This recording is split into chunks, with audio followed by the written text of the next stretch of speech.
Good morning everyone. Students, हमने पिछले lecture में यहाँ तक के क्वेश्चन आंसर देख लिए थे। आपका सेकंड लेक्चर है बच्चों। क्या होता है स्टूडेंट्स, एक मतलब आपका पूरा जो लेक्चर होता है, या तो मैं आपको इसको ऐड कर दूंगा, उसमें अगर ऐड नहीं हो पाया तो फिर आपको सेकंड लेक्चर बना दूंगा, ठीक है। तो देखिए हुआ क्या है,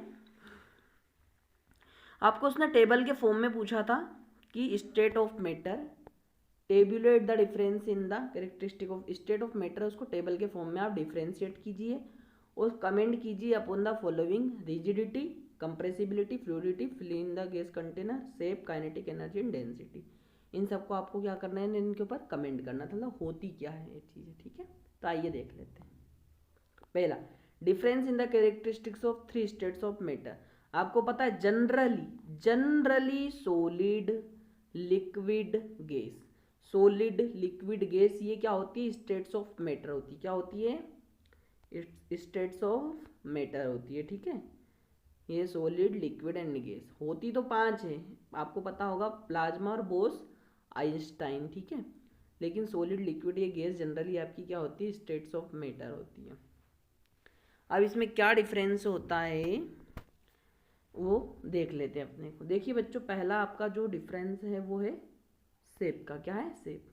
तो जो सॉलिड होता है उसका शेप क्या हो रहता है, फिक्स रहता है। जैसे आपकी पेन है तो वो पेन ही रहेगी, ठीक है, उसका शेप फिक्स है। जैसे आपका कोई सी चेयर है तो वो चेयर का शेप क्या है, फिक्स है। लेकिन लिक्विड क्या, वाटर का शेप फिक्स है नहीं। अगर आप उसको वाटर बोतल में डालोगे तो बोतल का शेप ले लेगा, अगर उसको बकेट में डालोगे तो वो बकेट का शेप ले लेगा। आप वाटर को जिस चीज़ में डालोगे, जिस थिंग्स में डालोगे, वो उसी का शेप ले लेता है। तो नो फिक्स शेप, लिक्विड का शेप फिक्स नहीं होता है। क्या, गैस का शेप फिक्स होता नहीं।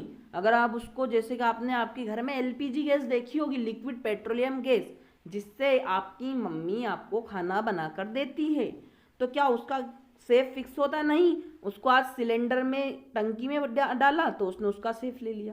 उसको आप बोतल में डालोगे, बोतल का शेप ले लेगा वो, ठीक है, गैस। तो उनका भी शेप फिक्स नहीं होता है। वॉल्यूम, अब बच्चों क्या सॉलिड का वॉल्यूम फिक्स होता है, यस। जैसे सॉलिड है उसका वॉल्यूम फिक्स, जैसे पेन है तो उसका वॉल्यूम जो था ऑलरेडी वही रहेगा। आपकी चेयर है जो उसका वॉल्यूम था वो वही रहेगा। तो सॉलिड जो रहता है उसका शेप भी फिक्स होता है और वॉल्यूम भी फिक्स होता है। क्या लिक्विड का वॉल्यूम फिक्स होता है, बिल्कुल।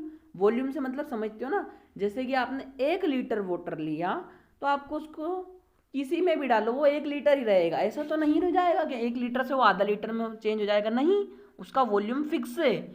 हाँ, शेप जरूर डिफरेंट है उसका।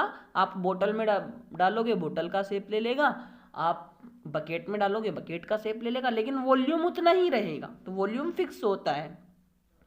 क्या गैस का वॉल्यूम फिक्स होता नहीं होता है।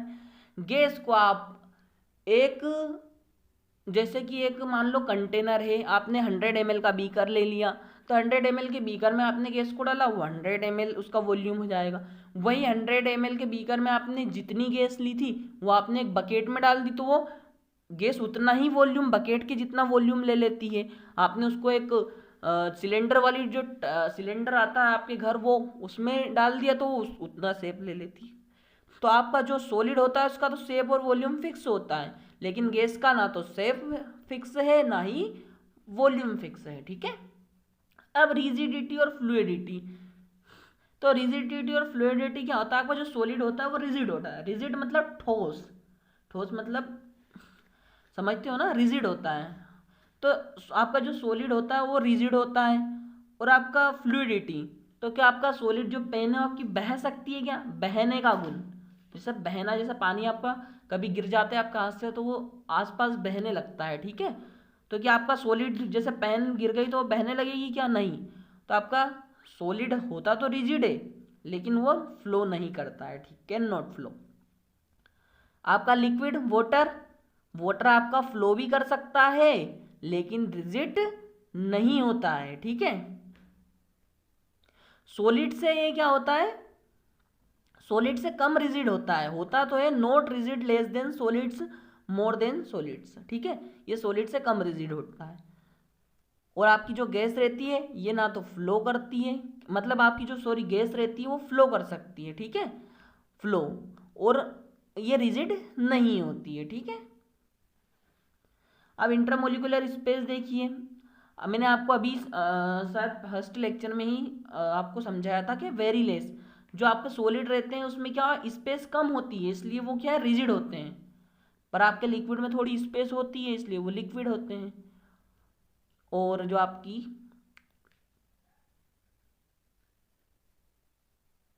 और जो आपका जो गैस रहती है उसमें तो बहुत ज़्यादा स्पेस होती है, इंटरमोलिकुलर स्पेस। अब इंटरमोलिकुलर फोर्सेस भी वहीं से आया है बच्चों, देखिए इंटरमोलिकुलर फोर्सेस आपका क्या होता है, सॉलिड में ज़्यादा होती है, लिक्विड में कम होती है और गैस में और कम होती है, ठीक है। एक बच्चों आप चीज़ समझ लो, कंप्रेसिबिलिटी होती, कंप्रेसिबिलिटी मतलब किसी भी चीज़ को दबाना, ठीक है, ठीक है। तो जो आपको सॉलिड आप नहीं दबा सकते हो, अगर आप दबाओगे जैसे आपकी पेन को आप कंप्रेस करोगे या, तो वो क्या रहेगी आपकी सॉलिड है, तो उसका कंप्रेस नहीं होगी। अगर आप ज़्यादा ज़्यादा ही किसी ताकतवर इंसान के पास ले जाओगे तो वो ज़्यादा से ज़्यादा तोड़ देगा उस पेन को, ठीक है, लेकिन वो कंप्रेस नहीं होगी। लिक्विड को आप कंप्रेस कर सकते हो, पानी को, ठीक है, पिस्टन लगाकर, और गैस को तो आप हम कंप्रेस करके ही अपने सिलेंडर में भरते हैं, ठीक है। अगर आप थोड़ी सी अगर गैस की निब को ओपन करोगे उस सिलेंडर की तो वो तुरंत निकलने लगेगी, क्योंकि वो हाई प्रेशर पे कंप्रेस करके उस सिलेंडर में भरी जाती है, ठीक है। आई थिंक आपको समझ में आ गया हो गया। देखो बच्चों, सॉलिड लिक्विड और गैस में क्या होता है, जो प्रॉपर्टीज देखो सॉलिड और गैस की जो प्रॉपर्टी होती है उसके इंटरमीडिएट की जो प्रॉपर्टी वो लिक्विड की होती है। अब कमेंट करना है आपको, क्या करना है, कमेंट ऑन रिजिडिटी। रिजिडिटी अभी मैंने पढ़ाया आपको, तो the tendency of a substance to retain या maintain their shape when subjected to outside force. देखिए अगर किसी भी आपका सब्जेक्ट है उस पर आप बाहरी जो आउटसाइड फोर्स लगाते हो तो वो अपनी जो है सब्सटेंस जो है अपना शेप को रिटेन करता है, मेंटेन कर, जैसे आपकी पेन मान लो, मैंने अभी समझाया कि वो रिजिड है, आप उसको एक्सटर्नल फोर्स लगाओगे तो वो अपना शेप और क्या करेगा, रिटेन करेगा, उसको मेंटेन करेगा, तो ये आपका क्या हो गया, रिजिडिटी हो गया, ठीक है। वो टूट जाएगा भले, ठीक है, लेकिन वो है रिजिड आपका। अब कंप्रेसिबिलिटी देख लीजिए, तो कंप्रेसिबिलिटी मतलब होता क्या है, the matter has intermolecular space, मतलब मैटर के पास इंटरमोलिकुलर स्पेस होता है। द एक्सटर्नल फोर्स अप्लाइड, जब भी उस पर एक्सटर्नल फोर्स अप्लाइड करते हैं मैटर के ऊपर, तो can bring this particle closer, तो पार्टिकल जो रहते हैं क्लोज आने लगते हैं, क्यों, क्योंकि उनके बीच में स्पेस होता है, इसलिए वो पार्टिकल क्लोज आने लगते हैं। This property is called compressibility, gases and liquid are compressible.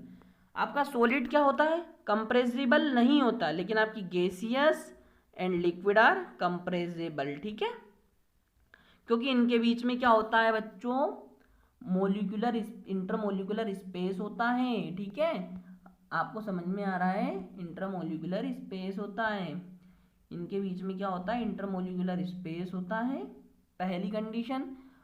और तो अब इंटरमोलिकुलर स्पेस होगा तो वो क्या पार्टिकल क्लोज आ जाएंगे, तो क्लोज आ जाएंगे तो कंप्रेस हो जाएंगे, ठीक है, वेरी गुड।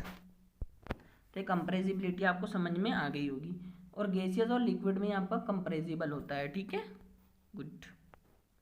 देखिए यहाँ पर आपका ये वाटर था, ये फर्स्ट कंटेनर में, ये आपका एक और वाटर है, आपने यहाँ मान लो कि पिस्टन लगा दिया कुछ, या कुछ प्लेट लगा दी यहाँ पे जिससे आप वाटर को दबा रहे हो, ठीक है, तो आपने लो प्रेशर करा तो वाटर इतना ही दबा, मतलब आपने कम प्रेशर के साथ दबाया उसको, ठीक है, कंप्रेस करा, कम लो प्रेशर के साथ कंप्रेस किया तो इतना, अगर आप हाई प्रेशर के साथ कंप्रेस करोगे तो वो इतना कंप्रेस हो जाएगा।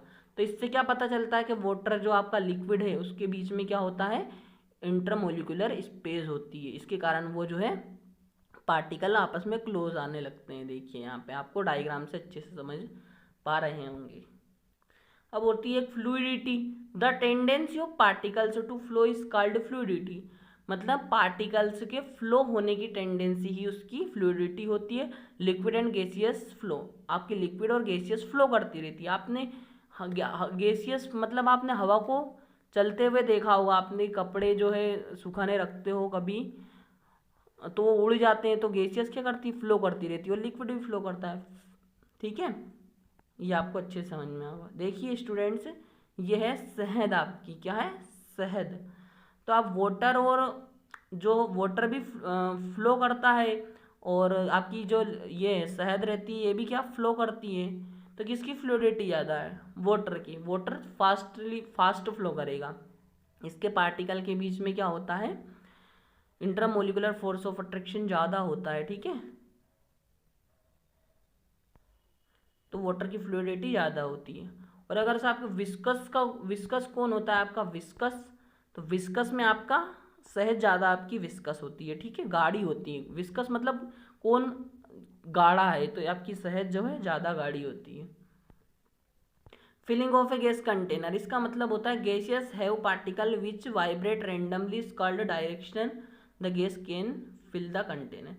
मतलब गैस को आप जिस कंटेनर में रखते हो वो उसमें पूरी फिल हो जाती है। ठीक है, आप कितने छोटे कंटेनर में रख लो वो उसको फिल कर देगी, चाहे आप कितने बिग कंटेनर या बड़े कंटेनर में रख लो उसको फिल कर देगी। ठीक है, गैसेस। अब शेप देख लिए, solid have maximum intermolecular force and definite shape, versus liquid and gaseous takes the shape of container. मैं अभी आपको जो है डिफरेंस पढ़ा रहा था जब शेप में पढ़ाया था कि शेप जो है सॉलिड का फिक्स होता है। ठीक है, तो उसमें क्या होता है, इंटरमोलिकुलर फोर्स ऑफ अट्रैक्शन होता है, मैक्सिमम होता है, उनका डेफिनाइट शेप होता है। जबकि लिक्विड और गैस का शेप वो जिस कंटेनर में डालते हैं उसी का शेप वो ले लेते हैं। ठीक है, लिक्विड और गैस। काइनेटिक एनर्जी आपका टर्म है, the energy possess by particle due to their motion is called kinetic energy. Molecules of gas vibrate randomly as they have maximum kinetic energy. तो आपकी काइनेटिक एनर्जी क्या होती है, kinetic energy होती है the energy possessed by particle due to their motion is called. जो आपके particle रहते हैं वो जब मोशन करते रहते हैं वही उसकी क्या रहती है, काइनेटिक एनर्जी, है ना, गतिज ऊर्जा जिसे हिंदी में बोलते हैं। Vibrate randomly as maximum kinetic energy. तो देखिए काइनेटिक एनर्जी क्या होती है स्टूडेंट्स, जो आपकी सॉलिड होता है ना उसमें क्या रहते हैं, सॉलिड में आपका शेप फिक्स है तो वो ज़्यादा मोशन नहीं कर पाते हैं, तो सॉलिड की काइनेटिक एनर्जी कम होती है। लिक्विड में उसमें पार्टिकल ज़्यादा इधर उधर चल पाते हैं, जैसे वाटर देख लीजिए तो उसमें लिक्विड की काइनेटिक एनर्जी क्या होती है, ज़्यादा होती है। फिर गैसियस देख लीजिए आप, तो गैसियस में तो गैस बहुत फास्टली ऐसे मूव कर पाती है। ठीक है, तो उसकी काइनेटिक एनर्जी ज़्यादा होती है। तो गैसियस की सबसे ज़्यादा काइनेटिक एनर्जी होती है, फिर लिक्विड की, देन सॉलिड की। ठीक है, ये आपको आई थिंक अच्छे से समझ में आ गया होगा। अब देखिए शुगर का मॉलिक्यूल था, इसने जैसे आपने इसको हीट दी, ठीक है, तो इसमें क्या हुआ, शुगर के molecule carbon dioxide and water के मॉलिक्यूल में क्या हुआ, टूट गया। ठीक है, तो आप जैसे ही आपको हीट देते हो तो इसकी काइनेटिक एनर्जी बढ़ जाती है। ठीक है, मैंने इसको अच्छे से एक्सप्लेन किया है आपको, इंक का एग्जाम्पल देखिए अपने, जब भी मैंने आपको पूरा चैप्टर समझाया वहाँ पे। ठीक है, अब डेंसिटी तो मैं आपको समझ ही आ चुकी होगी, मैंने आपको डायग्राम से ही समझा दिया था। तो it is defined as mass per unit volume the solid have highest density. मतलब आपका वॉल्यूम तो फिक्स है, दो बॉक्स है आपके, वॉल्यूम फिक्स है, जिसमें पार्टिकल ज़्यादा है उसकी डेंसिटी ज़्यादा होगी। ठीक है, वेरी गुड। अब यहाँ पे गिव रीजन, आपको गिव रीजन देने हैं आपका, a gas fills completely the vessel in which it is kept. आपका second, a gas exert pressure on the walls of the container. Third है आपका, a wooden table should be called a solid. D option है आपका, we can easily move our hand air but to do the same through a solid block of wood need कराट expert. इन चारों को अपने को explain करना है, fourth है ना। तो a gas fills completely the vessel in which is kept. जो आपकी गैस रहती है वो कंप्लीटली उस वेसल को फिल कर देती है जिसमें उसको रखते हैं। Yes, the molecule of gas have high kinetic energy. Kinetic energy high रहती है तो मोलिक्यूल फास्टली काइनेटिक मतलब मोशन कर सकते हैं। तो due to which this kept, जिसको में रखते हैं वो उसी को क्या कर देती है, फिल कर देती है, काइनेटिक एनर्जी हाई होने की वजह से। पहला आंसर आपको समझ में आ चुका है, काइनेटिक एनर्जी हाई होती है उसकी इसलिए। A gas exerts pressure on walls of the container. मतलब आपकी जो गैस रहती है वो वॉल के कंटेनर पे प्रेशर डालती है। यस, इसका रीजन क्या है? A gas exert pressure on walls of the container because the molecule of the gas are in constant random motion due to high kinetic energy. इसका भी हाई काइनेटिक एनर्जी होती है, इसलिए ऐसे मॉलिक्यूल पार्टिकल ऐसे fast motion करते हैं। Fast motion करने की वजह से वो रैंडमली उसकी वॉल्स से टकराते हैं और प्रेशर जो है आपका क्रिएट करते हैं। ठीक है, this molecule constantly vibrate move and walls the container thereby exerting pressure on it.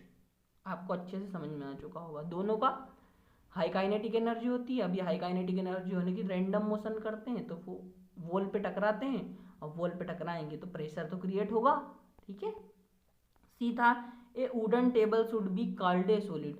जो वुडन टेबल रहती है आपकी वो सॉलिड होती है, क्यों? तो द मॉलिक्यूल्स या particles of wooden table are tightly packed. जैसे आपकी मेज बोलते हैं इसको हिंदी में, ठीक है, आपकी टेबल देखी होगी आपने, तो सॉलिड होती है क्यों? तो वुडन पर टेबल का, क्योंकि उसके जो पार्टिकल या मॉलिक्यूल रहते हैं वो टाइटली पैक्ड होते हैं, ठीक है, एक दूसरे से। तो इंटरमोलिकुलर स्पेस उसके बीच में बहुत ही कम होता है या नहीं होता है। तो it can not be compressed, it can flow. तो it can not be compress, उसको कंप्रेस नहीं कर सकते अपन, ठीक है, कंप्रेस नहीं कर सकते वह ना, और ना ही वो फ्लो कर सकता है। तो ये सब कैरेक्टरिस्टिक की वजह से वो सब सॉलिड होते हैं। ठीक है, वेरी गुड। आपका डी वाला बचा हुआ है, we can easily move our hand in air but do the same through a solid block of wood, we need a karate expert. मतलब हम क्या करते हैं, we can easily move our hand in air, हम हमारे हाथ को air में इजीली मूव कर सकते हैं, लेकिन हम सॉलिड में, सॉलिड की जो ब्लॉक होती है ऑफ वुड, उसमें हम हमारे हाथ को इजीली फ्लो नहीं करा पाते। इसके लिए हमें कराटे में एक्सपर्ट होना पड़ेगा, कराटे में। ठीक है, कराटे में लकड़ी के ब्लॉक या ईंटें भी तोड़ देते हैं, आपने जनरली देखा होगा। तो इसका आंसर देख लीजिए, we can easily move our hand in air but do their same through a solid block of wood, we need a karate expert. It is because the molecule of air has less force of attraction. जो आपके air में जो molecule होते हैं, उस air के जो molecule होते हैं उसमें लेस फोर्स ऑफ अट्रैक्शन होता है उनके बीच में, इसलिए हम इजीली अपने हैंड को एयर में चला सकते हैं। ठीक है, जबकि in case of solid the molecular have maximum force of attraction. आपकी सॉलिड में मैक्सिमम फोर्स ऑफ अट्रैक्शन होता है, इसलिए हमें उसमें सॉलिड में इजीली हम अपने हैंड को नहीं चला पाते, इसलिए हमें कराटे में एक्सपर्ट होना पड़ेगा, तभी हम उसको तोड़ पाएंगे सॉलिड। ठीक है, यही आपका। तो इसका आंसर सिर्फ इतना सा है कि जो आपका एयर है उसमें लेस फोर्स ऑफ, एयर के मॉलिक्यूल में लेस फोर्स ऑफ अट्रैक्शन होता है, जबकि सॉलिड के मॉलिक्यूल में मोर फोर्स ऑफ अट्रैक्शन होता है। तो ये आपका था। अब आपकी जो बुक के पीछे के क्वेश्चंस बच गए हैं तो उनको हम डिस्कस कर लेंगे नेक्स्ट वीडियो में। अगर आपको वीडियो अच्छा लगा हो तो please like and subscribe and press bell icon. Thank you.